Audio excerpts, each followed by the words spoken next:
اللہ اکبر اللہ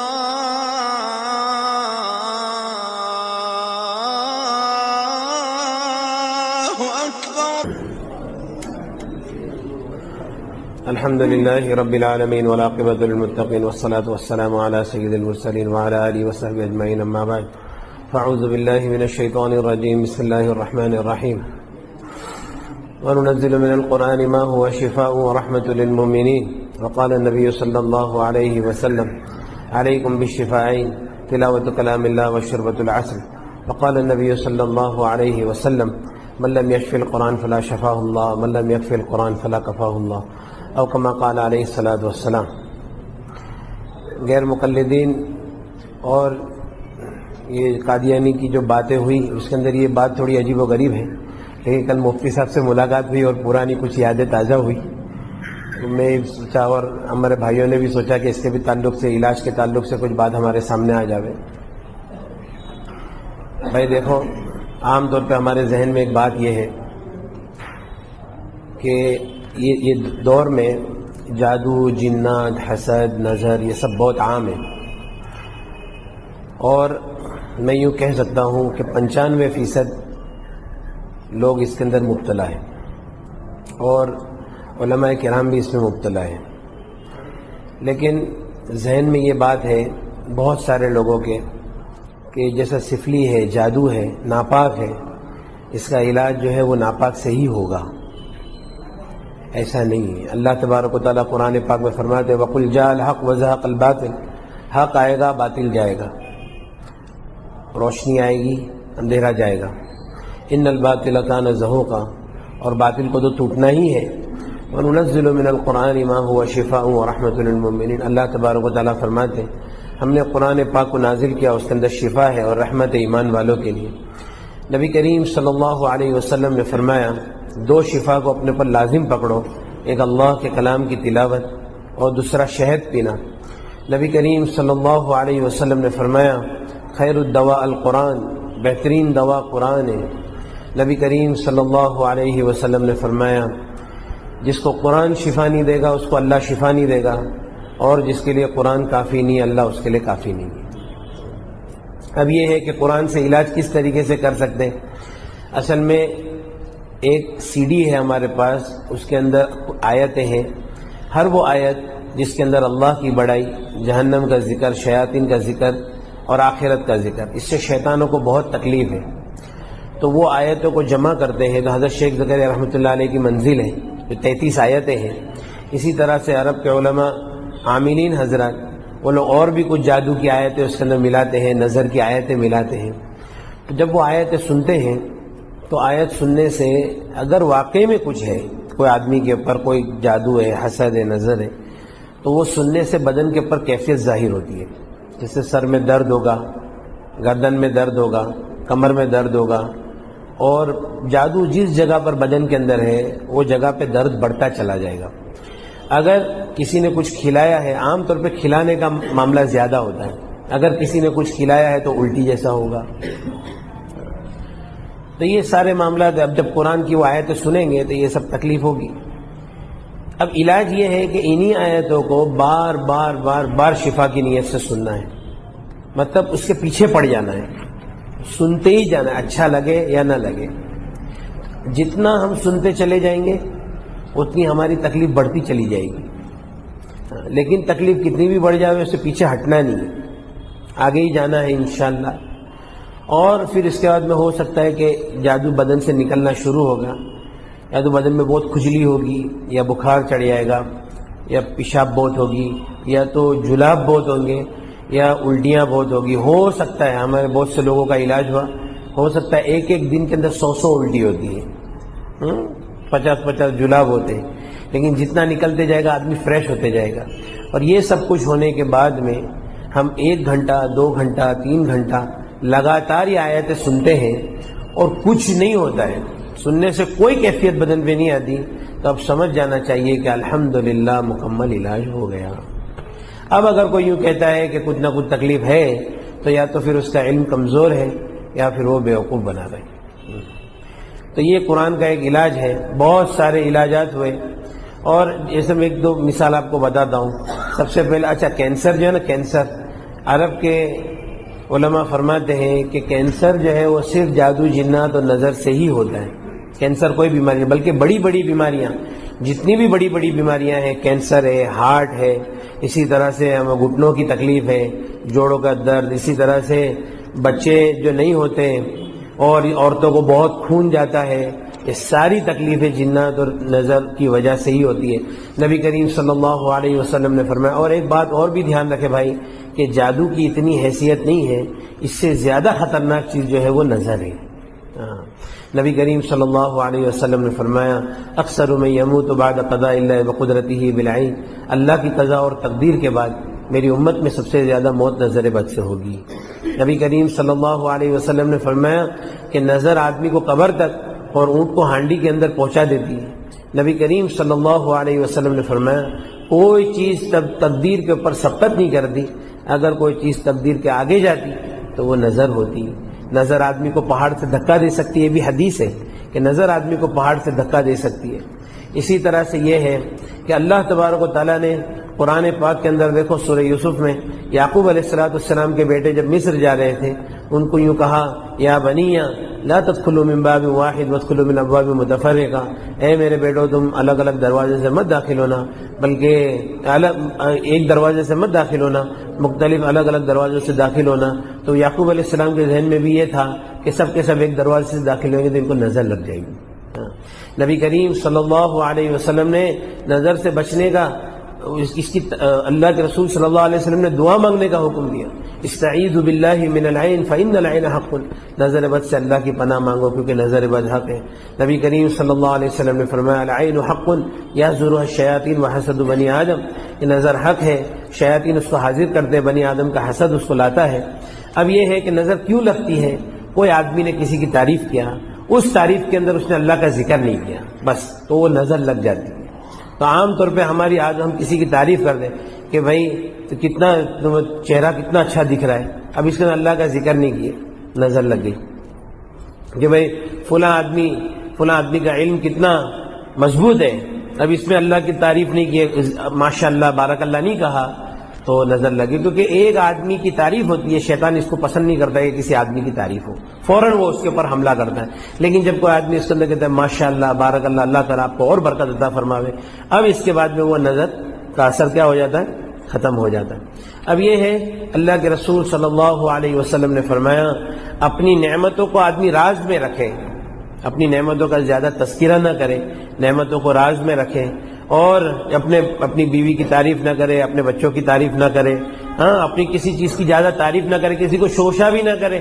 اللہ کے رسول صلی اللہ علیہ وسلم نے فرمایا استعینوا علی انجاح الحوائج بالسر والکتمان فإن كل ذی نعمت محسود، کہ اپنے کاموں کو اس سے انجام تک پہنچانے میں راز میں رکھنے سے مدد حاصل کرو، کیونکہ ہر نعمت والوں کے ساتھ میں حسد کرنے والے لوگ ہوتے ہیں. لیکن بہرحال اب نظر لگ گئی، اور یہ ہے کہ بھائی جادو ہو گیا، کوئی مسئلہ نہیں ہے، کوئی بڑی بات نہیں ہے.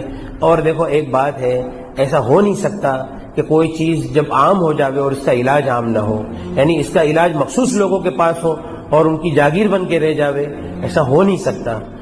تو یہ قرآن ہے، اور قرآن یہ سورج ہے، یہ سورج سب کے لیے نکلا ہوا ہے اور ہر آدمی اس سے فائدہ اٹھا سکتا ہے. یہ قرآن ہے، اس میں شفا ہے، بے شک ہے، اس میں کوئی شک کی بات نہیں ہے، اور ہم نے تو علاج کر کے دیکھا ہے. ایک ہمارا بھائی تھا، سب سے پہلا علاج ہوا، میں مولانا بلال کو بھی بولا تھا کہ ایک لڑکا احمد آباد سے فون آیا کہ ہمارے حضرت مفتی صاحب نے کہا تھا کہ بھائی وہ جنید کو فون کرو، اس نے کچھ قرآن کے علاج کی ترتیب ہے وہ بتائے گا. وہاں سے فون آیا، میں بولا بھائی دیکھو میں کسی کے گھر پہ نہیں آؤں گا، میں تمہارے کو یہاں سے علاج بتاؤں تو اگر ہو سکتا ہے تو کر لو. تو علاج یہ ہے کہ آپ کو فجر سے لے کے رات تک قرآن سننا ہے، فجر سے ظہر تک سننا ہے، اس کے بیچ میں نیند آئے گی، آپ کو سونا نہیں ہے. اچھا پھر ظہر میں کھانا کھانا ہے، کھانے کے بعد تھوڑی دیر کیلولا کرنا ہے. کیوں کیلولا کرنا ہے؟ کیونکہ شیطان کیلولا کرتا نہیں ہے، کیونکہ تم جاگتے رہیں گے اور تم سوتے رہیں گے تو وہ جاگتا رہے گا، وہ کیلولا کرتا نہیں ہے. لیکن دوسرے ٹائم پہ تمہارے کو سلائے گا تو تم کو سونا نہیں ہے، قرآن سننا ہے.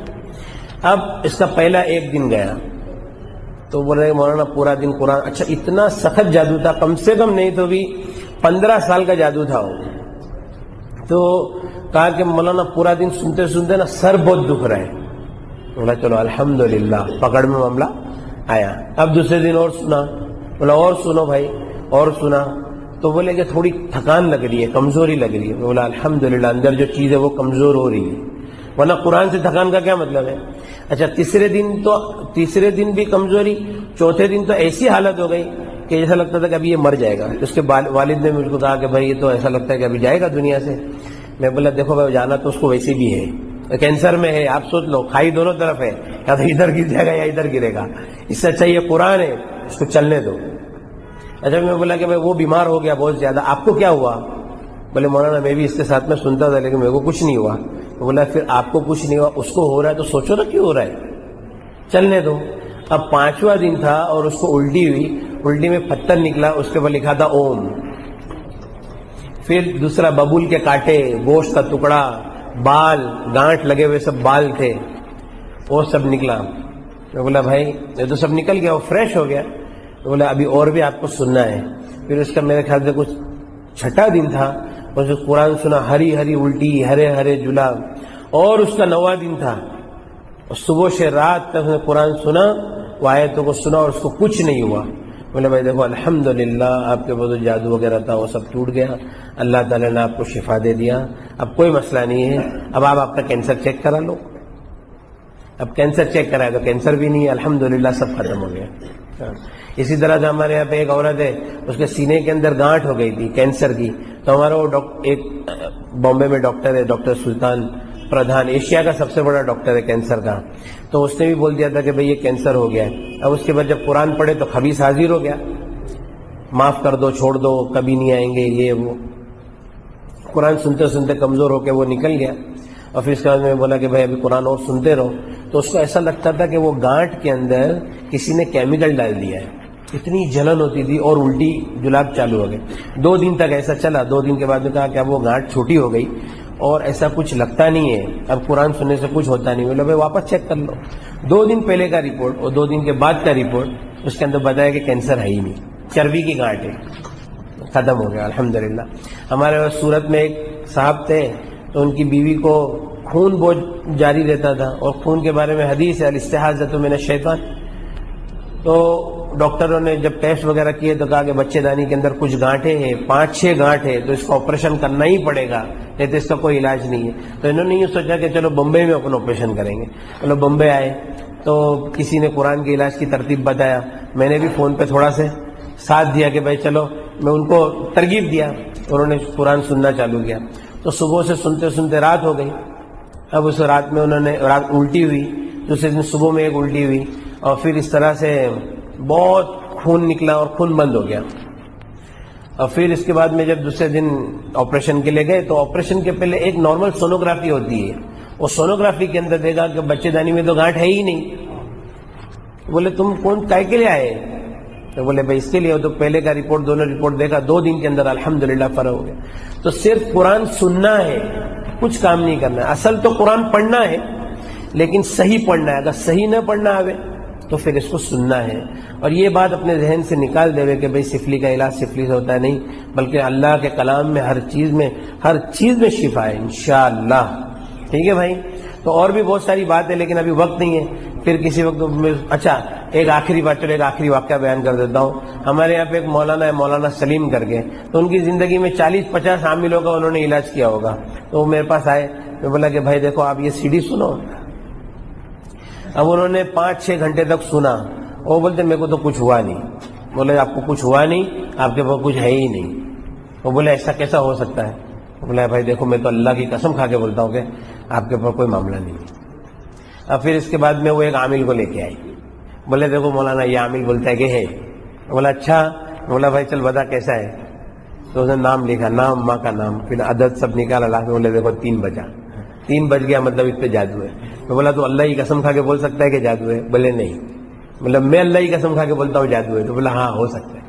پھر میرے کو الگ لے کے گیا. مولانا میرے کو بھی تھوڑا بہت سکھاؤ نا یار. میں بولا سکھائے گے، ناٹک مت کر زیادہ. بولے مولانا میں کچھ نہیں کروں گا، جھوٹ نہیں بولوں گا. پھر وہ اس کو بھی تسلی ہو گئی. اور پھر اس کے بعد میں بولے اچھا اس کی جو بیماری تھی نا، اور آپ کو بیماری سنیں گے تو آپ کو ایسے ہی لگے گا کہ جادو ہے. کیا بولتا تھا کہ میں ہوٹل میں جاتا ہوں، میرے جو سٹاف ہے اس کو دیکھ کے میرے پاؤں ایسے جام ہو جاتے ہیں، وہ گھبراہٹ ہو جاتی ہے. میرا بچہ رات کو سو جاتا ہے، میں بیوی کو بولتا ہوں اس کو اٹھا دے یاد یہ سوتا ہے نا میرے کو بہت تکلیف ہوتی، بہت رونا آتا ہے. میں بولا اچھا اچھا.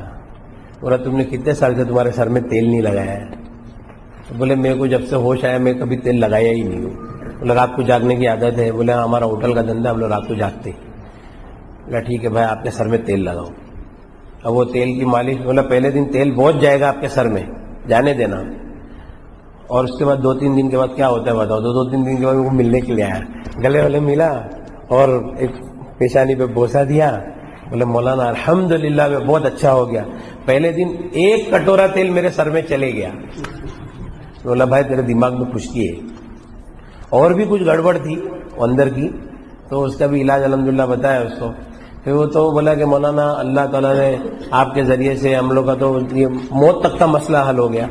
اب یہ ہے کہ ایک اور آدمی کو لے کے آیا، 16 سال سے ان کے گھر میں جادو تھا. تو میں بولا بھائی یہ قرآن سنو.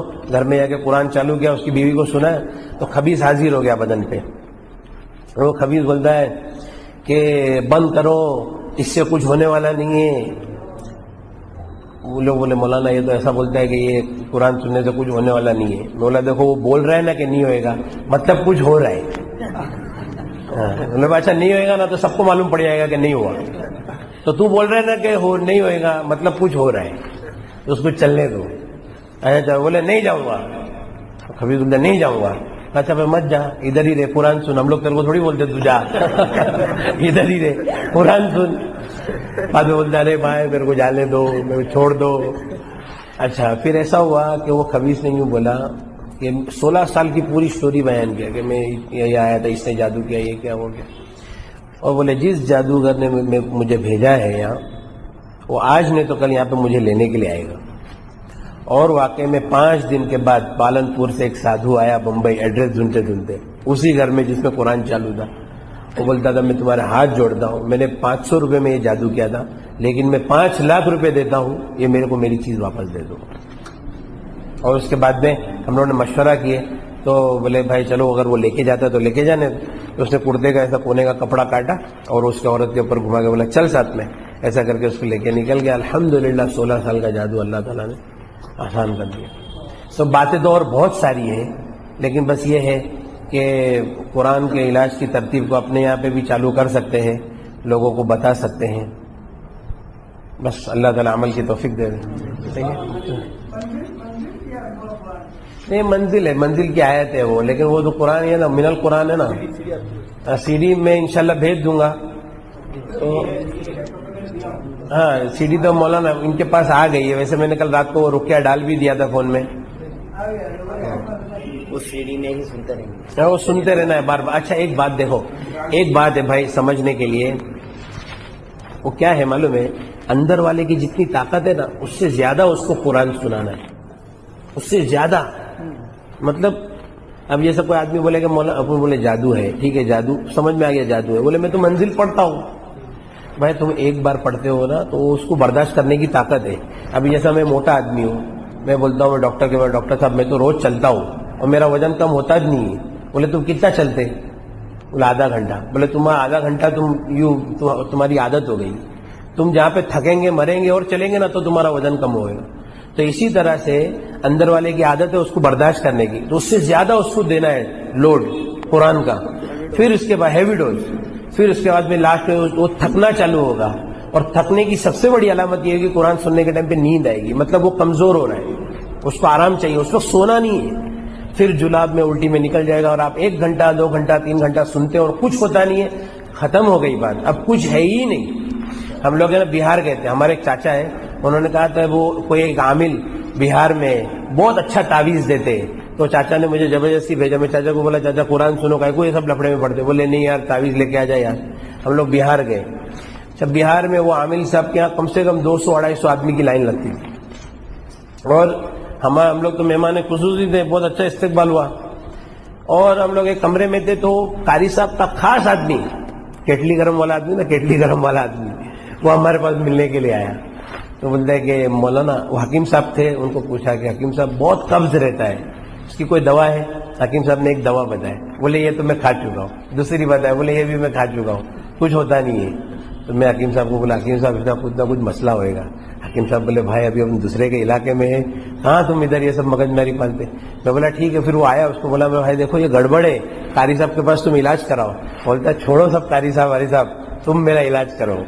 بولا ٹھیک ہے بیٹھو. اب میں نے قرآن پڑھنا چالو کیا اس کے اوپر, وہی رکیہ. تو فنسن علی القوم الکافرین کے اوپر میں اس کو پوچھا کیا ہوا, بولے بہت الٹی جیسا ہو رہا ہے. تو بولا دیکھو بھائی آپ کے پیٹ میں جادو ہے. پھر میں بولا آپ حافظ ہے؟ بولا ہاں حافظ ہے. تو میں بولا آپ کو آج سے 10 پارے پڑھنا ہے. تو بولے کہ میں 10 پارے نہیں پڑھ سکتا ہوں, میں تو 2 پارے کے اوپر تو پڑھ ہی نہیں سکتا ہوں. بولا وہ آپ کو پڑھنا ہے. تو بولے ٹھیک ہے مولانا میں کوشش کروں گا. اس نے 2 پارے کے اوپر برابر, وہ 2 پارے کے اوپر سے حالات اس کے بگڑنے چالو ہو گئے, لیکن اس نے پڑھا اور پھر اس کے بعد اس کو الٹی چالو ہو گئی, اور الٹی بھی کرتا رہا, نے قرآن بھی چالو رکھا. ہم لوگ وہاں سے سفر کے دوسری جگہ پر گئے, پھر وہاں سے آئے. اس نے بولا مولانا آج الحمدللہ میں نے 15 پارے پڑھا اور مجھے کچھ نہیں ہوا. بولا بھائی الحمدللہ آپ کا علاج ہو گیا. آج بھی فون کرتے رہتا ہے کہ میرے یہاں بچہ ہوا ہے, نام دو حضرت, کچھ نام بتا دو. سمجھ میں ہے نا. تو یہ قرآن کا علاج ہے بھائی, اس میں 1 پیسے کے خرچ کی ضرورت نہیں ہے, نہ مشت نہ زعفران نہ امبر, ہاں کچھ بھی خرچ, نہ مرغی نہ لیمبو نہ لال کپڑا.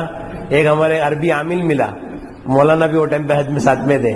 ایک عربی عامل ملا تو بولتا ہے کہ تمہارے ہندوستان میں شیخ لوگ یہ سب منگاتے, ہانڈی منگاتے, لال کپڑا منگاتے. میں بولتا ہوں خالی قرآن پڑھو, قرآن سنو, فرشتوں کو جو چیز کی بھی ضرورت ہوگی اللہ کے پاس سے لے کر آئیں گے. ٹھیک ہے بھائی, آپ دعا کرا دو نا مولانا, کرا دو یار. اللهم لك الحمد كما ينبغي لجلال وجهك وعظيم سلطانك. اللهم لا احصي ثناء عليك انت كما اثنيت على نفسك. اللهم صل على سيدنا مولانا محمد وعلى ال سيدنا مولانا محمد وبارك وسلم. لا اله الا هو الحليم الكريم. سبحان الله رب العرش العظيم والحمد لله رب العالمين. نسألك موجبات رحمتك وعزائم مغفرتك والغنيمة من كل بر والسلامة من كل إثم. لا تدع لنا ذنبا إلا غفرته ولا هما إلا فرجته ولا دينا إلا قضيته ولا مريضا إلا شفيت ولا حاجة هي لك رضا إلا قضيتها يا أرحم الراحمين. اللهم يا أول الأولين يا آخر الآخرين يا ذا القوة المتين يا راحم المساكين يا أرحم الراحمين. اللهم إنا نسألك العفو والعافية الدائمة في الدنيا والآخرة. اللهم أرنا الحق حقا وارزقنا اتباعه وأرنا الباطل باطلا وارزقنا اجتنابه. اللهم إنا نسألك الهدى والتقى والعفاف والغنى. اللهم لا سهل إلا ما جعلته سهلا وأنت تجعل الحزن سهلا إذا شئت.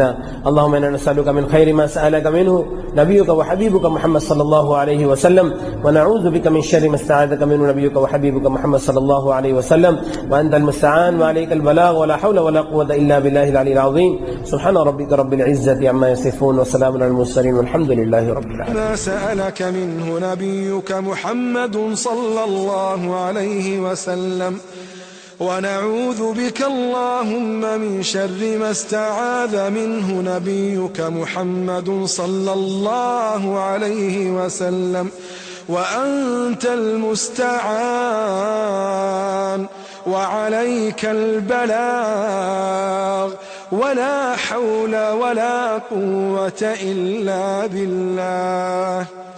اللهم صل على محمد وعلى آل محمد كما صليت على إبراهيم وعلى آل إبراهيم إنك حميد مجيد.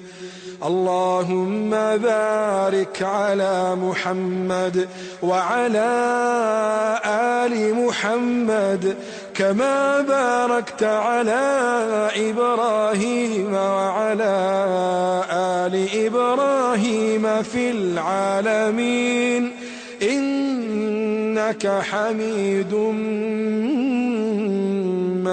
مجيد.